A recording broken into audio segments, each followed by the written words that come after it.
What's going on, guys? Welcome back to the NamaSLAY Podcast, a podcast dedicated to uplifting the soul and creating positive, goal-oriented talk. I'm interested in connecting mindset to successful stories and ideas. So today I have a very special guest. His name is Barun Gorain, and he is technically a doctor, but an author of The 7 Essentials to Transform Your Life. What's happening? Are you having a good day?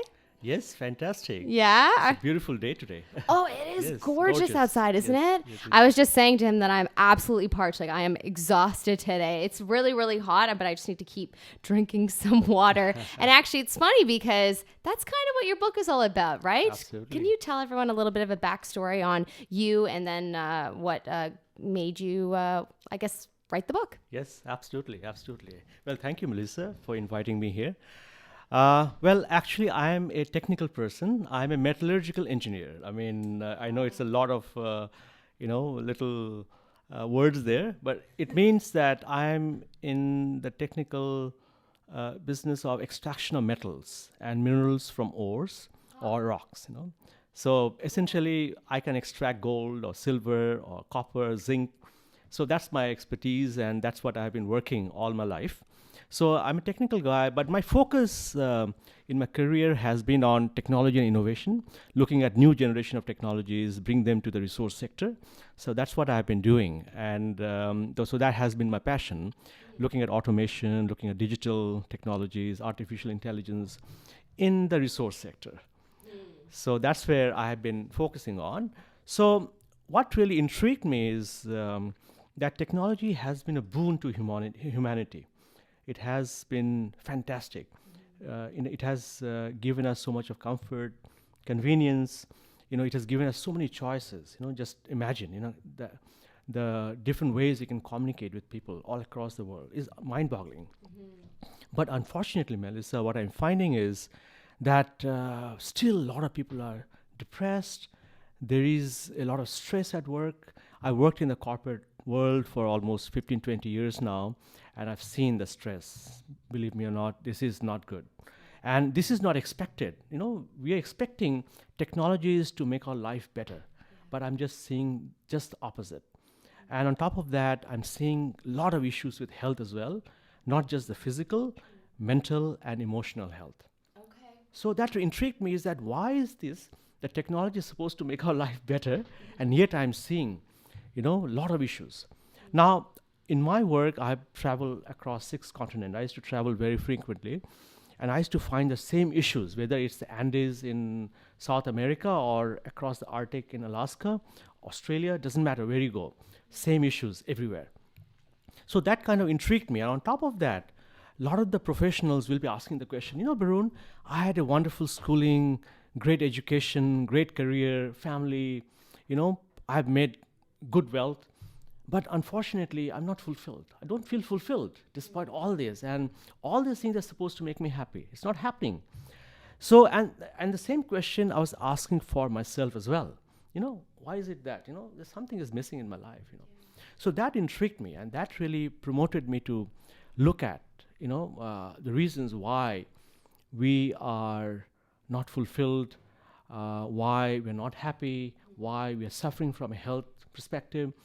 So that was the reason why I was intrigued. And during my work, which was full-time work, I've traveled across the world, and I've been trying to find the answers, talking to people, whether it's yogis or talking to medical professionals, nurses, you just name. Everybody I've been, talking to. Many of my colleagues as well, teachers, students, and I find that there are, what I found eventually, cutting the long story short, that there are 7 essentials that are absolutely critical for enhancing our life. The choices that we are making with technology is that we're slowly getting away from these 7 essentials. Right. And by doing that, we're hurting ourselves in a big way. Right. So that was the inspiration for my book, and I put those 7 essentials into a way. Initially, it was supposed to be my notes, just for my own self. Okay. Then I realized that some of my friends are, say, Barun, what are you doing all this, So they have been, trying this and that, and come back and say, Barun, actually it works.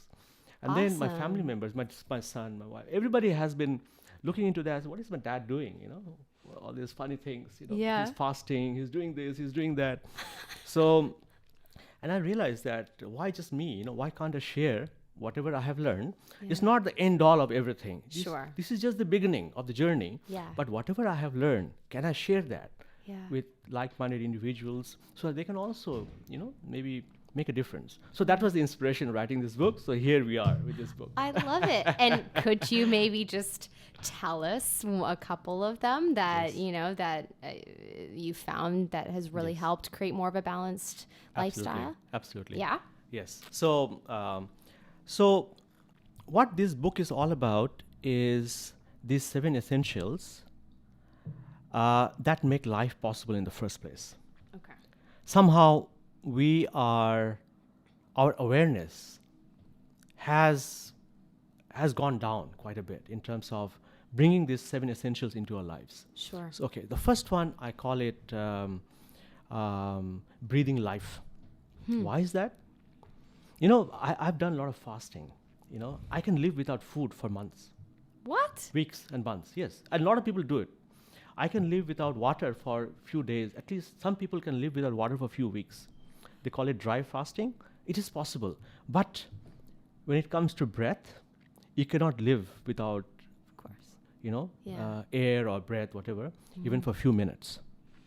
Now, that is the immensity of breathing. And how often we have taken it for granted. Everybody I feel has taken breath for granted. Huh.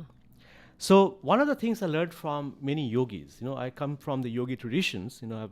I've been in India for a long time. I was born there, brought up there, but I've lived in the Western world for 25 years, in Australia, in North America, in South America.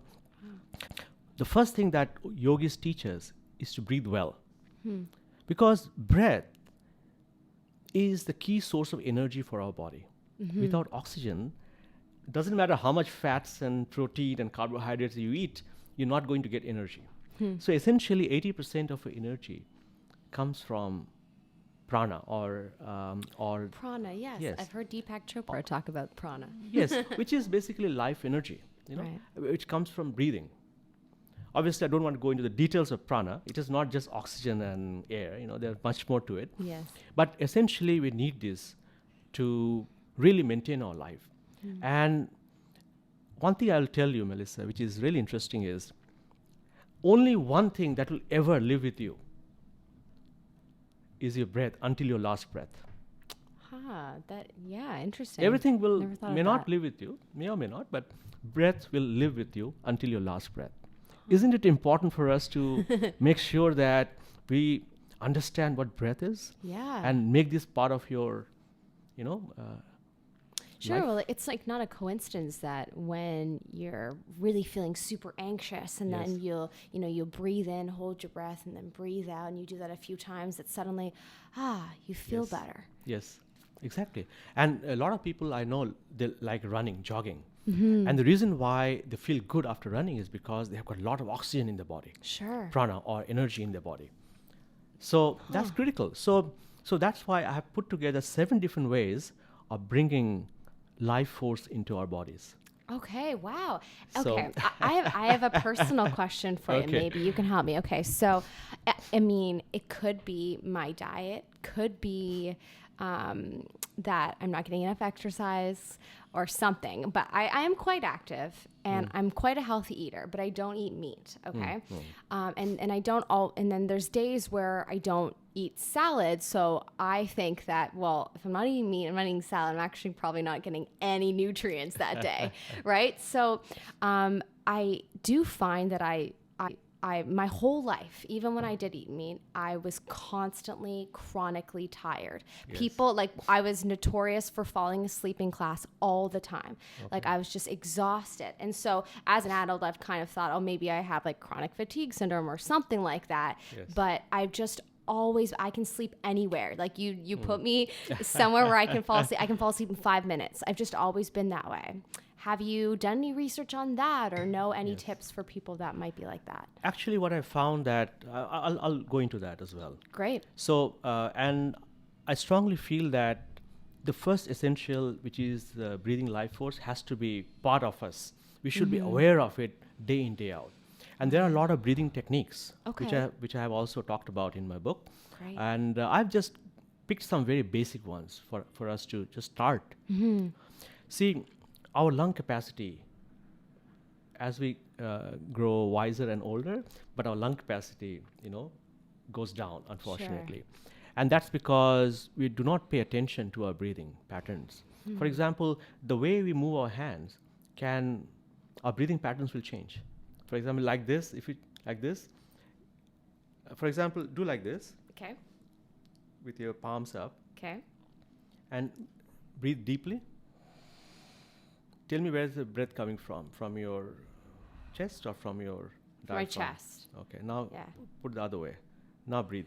Yeah, yes, you're right. Now that's from more of my diaphragm. Yes. Interesting. And then you move your hands like this. So, doesn't matter which way your body moves, your breathing pattern keeps changing. I see. And the thing is, if you can inculcate the habit of breathing deep, even if you're sitting down in a meeting in the office, you'll feel very energetic. Like I used to go in my corporate world, I have been to so many meetings, and sometimes you're so nervous presenting something, and initially I didn't know, and I used to really hold myself. I never used to breathe very well, Right. I used to almost suffocating myself, Yeah, like hold like this. like this. My God, strain, tension. And what you're essentially doing is you're not letting oxygen go into the body, and you're tired, exhausted, But when I opened myself up, I said, okay, open myself up, deep breathing while I'm in the meeting. Maybe, 5 breathe in, very deep, hold it for a few minutes, not few minutes, a few seconds, yeah. A few seconds, and count up, say 4. Say, Okay. breathe in for, say, count of 4, hold for count of 4, and breathe out for a count of 4. So simple techniques. This is like a very basic technique. And then there are many books and yogis who have taught much deeper, where you basically connect from the physical to the non-physical. I'm not even talking about that. But breathing is so critical for us, and that's number 1 in my essentials. Now, the second is, I call it optimum hydration. Okay. Today is, it's such a nice and warm day, and you're drinking a cup of water there. Yeah, I certainly feel a little dehydrated today, Yes, that's for sure. So the important thing is we are ourselves 3/4 water.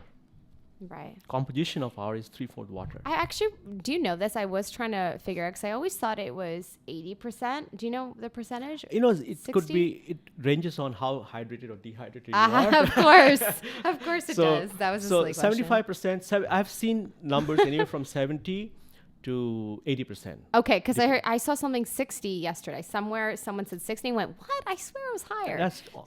That's on the lower side. That's the lower side. Okay. I haven't seen 60 though, but I've seen 68, 70, 75%. Obviously, it's the rough estimation. Hey, more than anyway. 3/4. Yeah. Yes. Yes. 3/4. So isn't it important to make sure that we are optimally hydrated all the time? Yes. It's so important, so critical for enhancing our life. See, the body won't function very well if it's not hydrated. Our mind won't function very well, and that's why a lot of people get headaches and migraines and things like that. They're not hydrated, unfortunately. And what I hear, I've talked to many doctors and many very good professionals, and they always tell me that in North America, the number can be, here and there, but 60 to 80% of the people are dehydrated. Yeah. Wow. And I was surprised, So obviously, when we have lots of caffeinated drinks like tea, coffee, obviously they are not helping us. Everything has to be done in a balanced way. And water is such an important thing. And what I find is the quality of water we drink is actually very, very important. This is very interesting and super in alignment with my life because someone came into my life recently who was telling me about this filtration system. And actually, my boyfriend and I have been talking about how we wanted to be more clean with the water that we drink. So perfect. Tell me lots about water. Yes, see, arguably, a lot of municipal corporations, city councils, they put chlorine and fluorine for whatever reason. Yes. A lot of people debate is good or bad, but a lot of people put chlorine and fluorine in the water.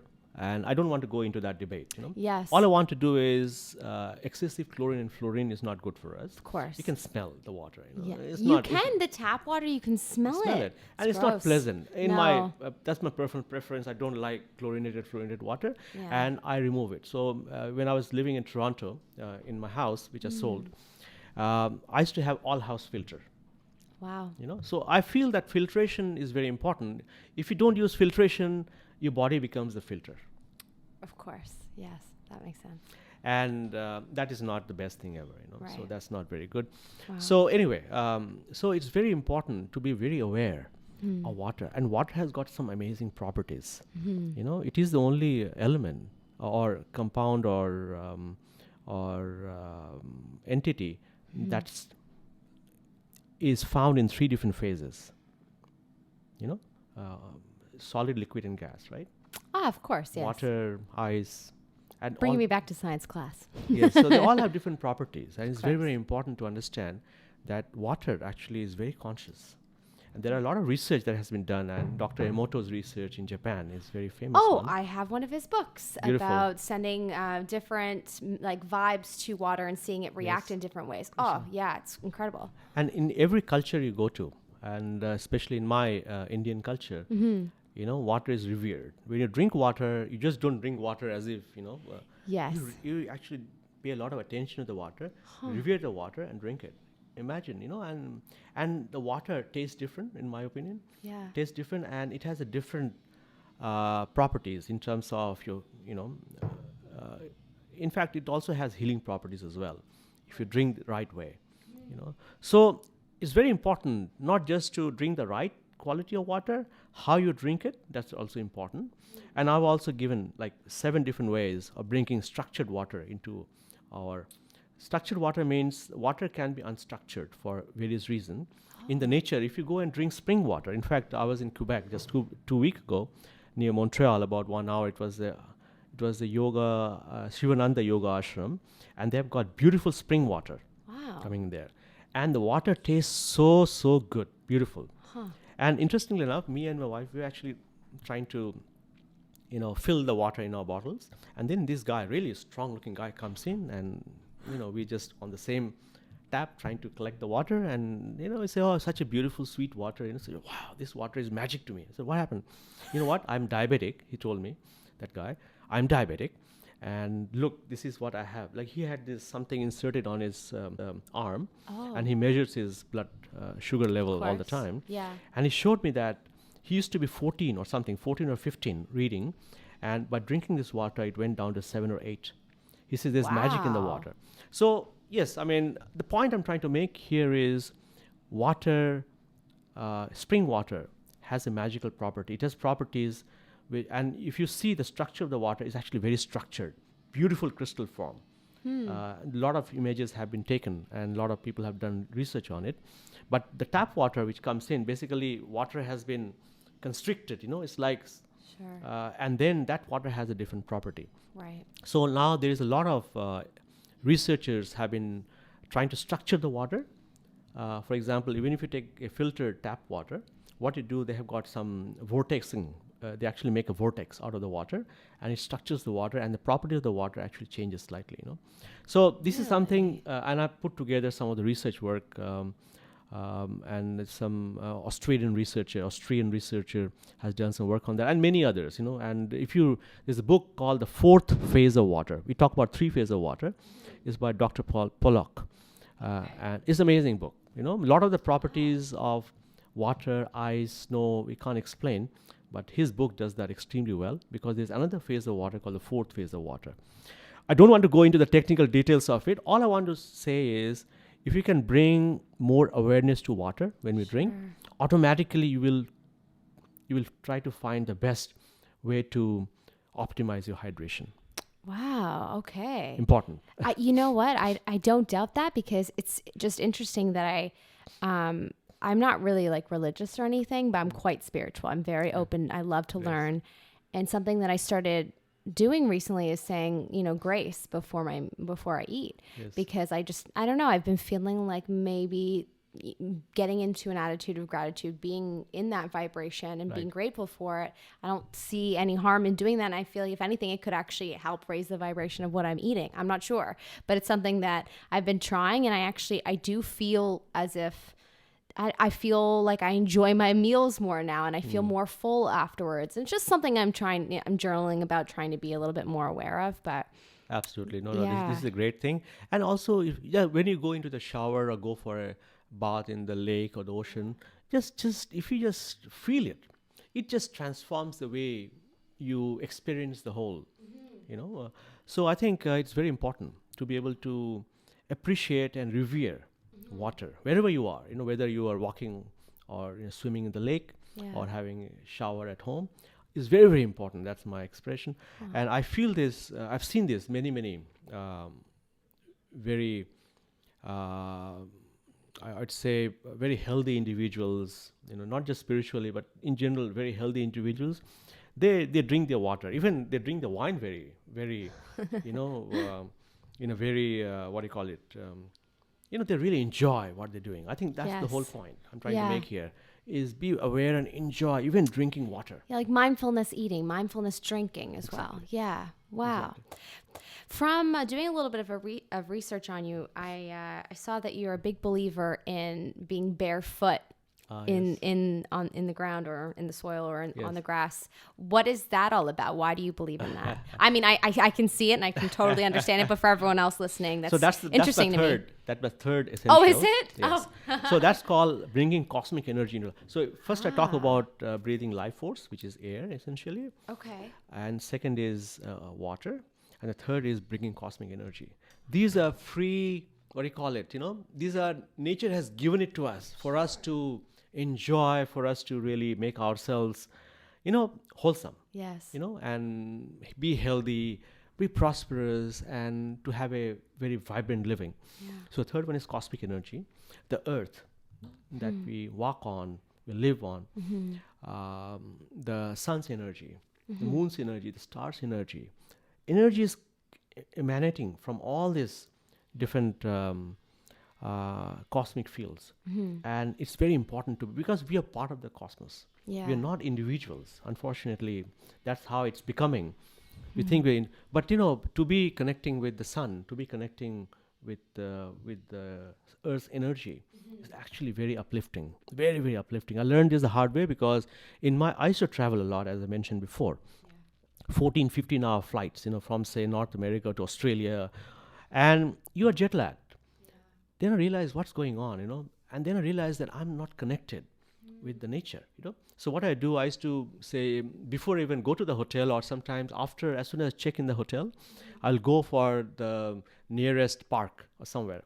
I just go with my, maybe a little shoes on, and then take my shoes off, put my feet on the ground, get some sunlight on me, and I feel good. My jet lag just vanishes and goes away, straight away. Wow.